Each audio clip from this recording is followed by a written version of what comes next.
and welcome, dear students. Many a times it happens that we are very thorough with the theory, we know the concepts, we know the provisions well, but we are not able to apply those concepts and provisions in case study based practical questions.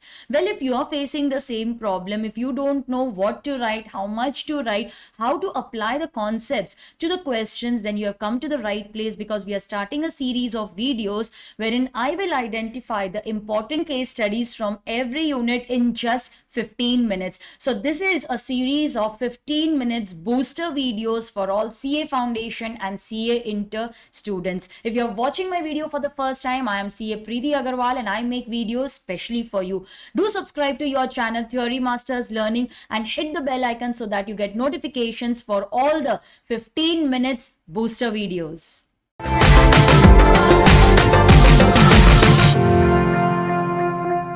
In this video, we are going to discuss the first chapter of your subject, Corporate and Other Laws.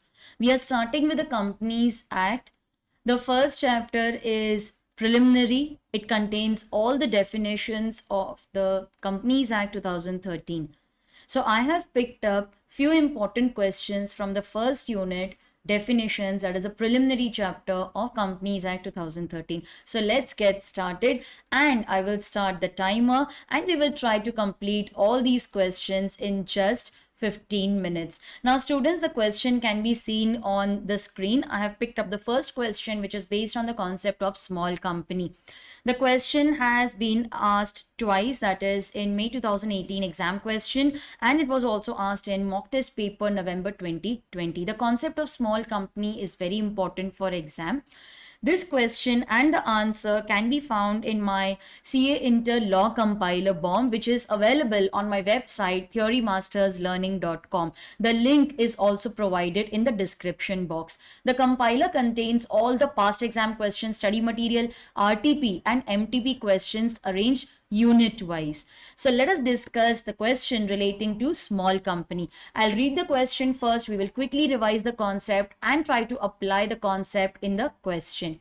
MNP Private Limited is a company registered under the Companies Act 2013 with a paid up capital of 45 lakhs and turnover of 3 crores. Explain the meaning of the term small company. Examine the following in accordance with the provisions of the Companies Act. Whether MNP Private Limited can avail the status of a small company. What will your answer be if the turnover is just 1.5 crores? Students, basically this question is testing your knowledge on the concept of small company. What is expected by the examiner? The examiner wants you to write down the section number. So we have written that small company is defined under section 2 clause 85 of the Companies Act 2013. Just writing 2 clause 85 is not sufficient. You also have to write of which act. I have prepared a small note for you. It is just for your reference. This is like a last minute revision note. It's not that you need to write only this in the exam. This is just a revision note which I have prepared for you. So you will start by writing the definition. Okay, that is how you will start the answer. You will write the section number, you will write the full definition of small company. So the paid small company defined under section 2 clause 85, it is a company in which the paid up share capital is less, in which the paid up share capital does not exceed rupees 50 lakhs and the turnover as per the last profit and loss account is less than rupees 2 crores. Okay, so this is the definition. After that, you will write down the definition does not apply to holding or subsidiary company, section 8 company and any other company or body corporate governed by any special act. This is also forming part of the definition. Okay, so you, after writing this, then you will pick up the first sub question, which says whether the company can avail the status of a small company. See over here, the paid up share capital is 45 lakhs. So this limit that it should not exceed 50 lakhs, this is satisfied. But the turnover should not be more than 2 crore rupees. Here the turnover is 3 crore rupees. It means one of the condition is not satisfied. And if you see my note, both the conditions have to be satisfied. Only then the company can avail the status of a small company. So only one criteria is satisfied, the other is not satisfied. See, this is the model answer as provided by the institute. Over here they have first defined a small company. After that, the first sub question, the company is registered with paid up share capital of 45 lakhs, turnover of 3 crores, which is beyond the limit required by the Companies Act. So the second limit, that it should not exceed 2 crores, this is not satisfied, and both the limits should be satisfied. So here the key point is that both the conditions have to be satisfied to get the status of a small company. In the second so over here it will not be it will not be able to take the status of a small company. In the second sub question, students, if you notice, what will your answer be if the turnover is 1.5 crores? In this case, the paid up capital will be 45 lakhs and the turnover they are saying is only 1.5 crores. Then yes, both the conditions are satisfied, it will get the status of a small company. Students, if you want, you can pause the video and after that you can resume with the second question. You can write down notes. The second question which I have chosen is based on the concept of holding and subsidiary company. It's a very different concept. I think this can be asked again in the exam. It is an exam question, May 2019 exam question. Let us go through the provisions. As on 31st March 2018, the paid up share capital of the company is 1 crore divided into 10 lakh equity shares of 10 each. So to help us to understand this concept, I have a small note written on the other side of the screen. So please refer to that note while reading the question. Of this 10 lakh equity shares, H Limited is holding 6 lakh equity shares and 4 lakh equity shares are held by others. So I have pointed out that out of 10 lakh equity shares, 6 lakhs is held by H and 4 lakhs are held by others. All right. So prima facie, we understand that H Limited is the holding of S Limited. Simultaneously, S is holding 5% equity shares of H Limited. So I have made an arrow that S is holding 5% equity shares in H, out of which 1% shares are held as legal representative of a deceased member of H Limited. So out of those 5%, 1% is held by S as a legal representative of a deceased member of the holding company.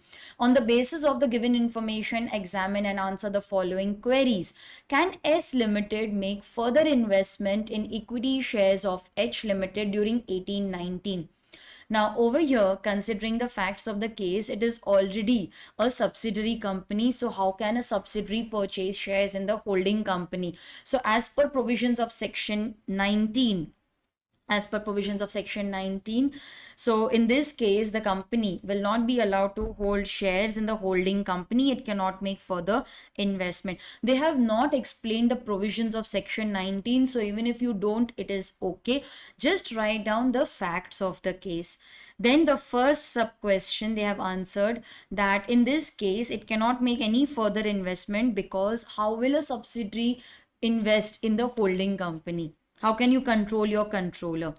Then what is the second question? Okay, the second question was, can S exercise voting rights at the annual general meeting of holding? Can a subsidiary vote in the annual general meeting of the holding company on the basis of the shares held by it?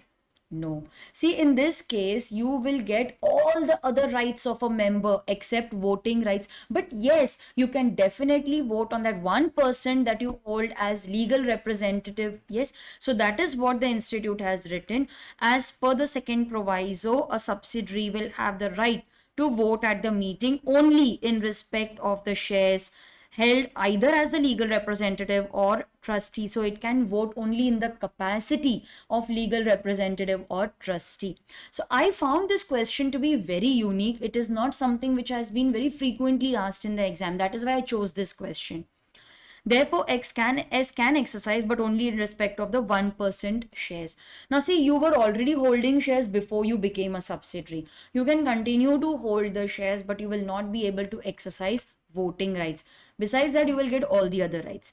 The third question over here, students, is can H Limited allot or transfer some of its shares to subsidiary? Can holding allot shares to subsidiary? No, that is not possible. You can continue to hold the shares that you were before you became a subsidiary, but after you became a subsidiary, no. So you cannot purchase shares of the holding. Any allotment made by the holding company to its subsidiary will be void. That sentence should be written in your answer. As per section 19, no holding company shall allot or transfer its shares to the subsidiary.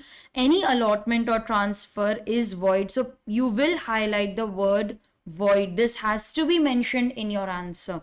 Therefore, H cannot allot or transfer shares to a subsidiary. So can a subsidiary purchase shares of the holding company? No, as per section 19. Section 19 is important. Answering these three sub questions and identifying what actually happened in the question is very important. Let's go to the third question. The third question which I have chosen is based on the concept of a government company. Now, the reason for choosing this concept was because many a times we tend to forget that the limit over here is 51% and not just 50%. Now, what is a government company? Government company means a company in which at least 51% is held either by the central government or one or more state governments, or partly by central and partly by one or more state governments. There is a note also that in for this particular clause, paid up share capital will be construed. It will be considered as the total voting power where DVRs are issued. Okay, so please remember this definition and the limit. Now let us apply this to the concept. X Industries Limited is a company in which 25% of the shareholding is held by the central government, 10% is held by the government of Maharashtra, and 15% is held jointly by central government and the government of Rajasthan. So in this case, if you add up 25%, 10% and 15%, it comes to only 50%, whereas the limit says that it should be at least 51%. Okay, so you have to remember that the limit over here to be considered as a government company is 51%. So will this be a government company? No.